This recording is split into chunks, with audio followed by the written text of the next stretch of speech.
All right, let's talk about something we can all relate to. You know that graveyard of forgotten apps on your phone? Yeah, we've all got one. But when it's a learning app, what's the magic trick that makes it a daily go-to instead of just, well, digital dust? That's exactly what we're digging into today. I mean, think back a little. It feels like forever ago, but for a while there, everything, classrooms, lecture halls, you name it, it all got crammed onto our tiny phone screens. It was this huge kind of chaotic experiment in digital learning, right? But the real question is, did any of it actually stick around? And that is the million-dollar question, isn't it? I mean, it's one thing to use an app because your professor says you have to. It's a whole other ballgame to keep opening it up by choice, long after the class is over. So what's that secret sauce? What turns a chore into a habit? So to really get to the bottom of this, we've got to look at what happened when the world opened back up and students actually had a choice again. Well, a team of researchers in Jordan got super curious about this exact thing. They set out to solve this mystery by surveying more than 400 university students, trying to figure out what was really going on behind the scenes with their learning apps after the pandemic. Now, they didn't just go up to students and ask, "Hey, do you like this app?" Nope, they were way more systematic. They actually used this really powerful psychological framework to uncover the real reasons behind people's behavior. So here's a simplified peek at their model. It's based on a really well-known theory about why we use technology. Just think of it like this. You've got a bunch of different factors. Let's call them the inputs. And the researchers wanted to see how strongly those inputs predicted the final output. And in this case, the output is simple. Does a student keep using the app or not? Okay, so what are these magical inputs? These key psychological drivers? Well, the researchers narrowed it down to 7 specific things they thought held the clues to the whole puzzle. Let's break them down, one by one. First up, we've got something called performance expectation. It sounds a little academic, but it's really simple. It's the bottom line question. Will this thing actually help me get a better grade? I mean, if you don't believe the app is going to help you perform better, it's pretty much dead on arrival, right? It's just the most practical question there is. All right, next on the list is effort expectancy. Again, sounds fancy, but this one's all about how easy the app is to use. You know, how much of a headache is it to operate this thing? An app could promise the moon, but if it's clunky and confusing to navigate, forget it. Nobody's sticking around for that. Okay, number 3 is hedonic motivation. This is a big one because it reminds us that learning doesn't have to feel like a chore.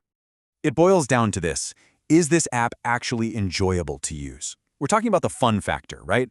The pleasure you get from using it. Maybe it has cool game elements, a slick design, anything that makes it feel less like work. Then there's number 4, habit. This is where an app makes the leap from something you choose to use to something you just do. It's that moment where you find yourself saying, I just opened this app without even thinking about it. It's become muscle memory, a part of your automatic routine. Coming in at number 5, we have social influence. And this is huge because we're social animals, right? That doesn't just stop when we're staring at our phones. We're always asking ourselves, are my friends and classmates all using this app? It's partly peer pressure, for sure, but it's also about being part of the community. All right, number 6 is a really interesting one, facilitating conditions. Basically, this is all about the support system that exists around the app itself. It's asking, does my university provide good Wi-Fi and tech support for this? Because let's be real, an app doesn't exist in a bubble. If the Wi-Fi is terrible or there's no one to call when it glitches, you're not going to use it. And finally, we land on number 7, attitude. You can think of this as the grand total, the sum of all the other parts. It's your overall gut check. Overall, do I think using this app is a good idea or a bad one? After you've considered how useful it is, how easy it is, how fun it is, what's the final verdict? That overall feeling is absolutely critical. So the researchers took all 7 of these factors, crunched the numbers from their survey, and the results, well, they're pretty fascinating. So what do you think they found? What was the single biggest thing that predicted whether a student would stick with an app? The answer might actually surprise you. It wasn't the coolest design. It wasn't even how useful the app was. The number 1 predictor by a long shot was facilitating conditions, having the right resources and support. Think about that. You can have the most amazing learning app in the world, but if students don't have good Wi-Fi or they can't get tech support from their school, it's basically useless. That background support, it's everything. Now, of course, the other factors were still super important. The study definitely showed that, yeah, the app has to be useful and it has to be easy to use. Those had a huge impact. And making it enjoyable and turning it into a habit, that also really helped get students to keep coming back. And that overall positive attitude, it acted like the final gatekeeper. If you didn't feel good about the app in general, you just weren't going to stick with it. So, after all that, what's the big takeaway here? What does this all mean for the future of learning on our phones and tablets? Well, for the people making these things, universities, developers, the message is crystal clear. You can't just throw good content into an app and call it a day.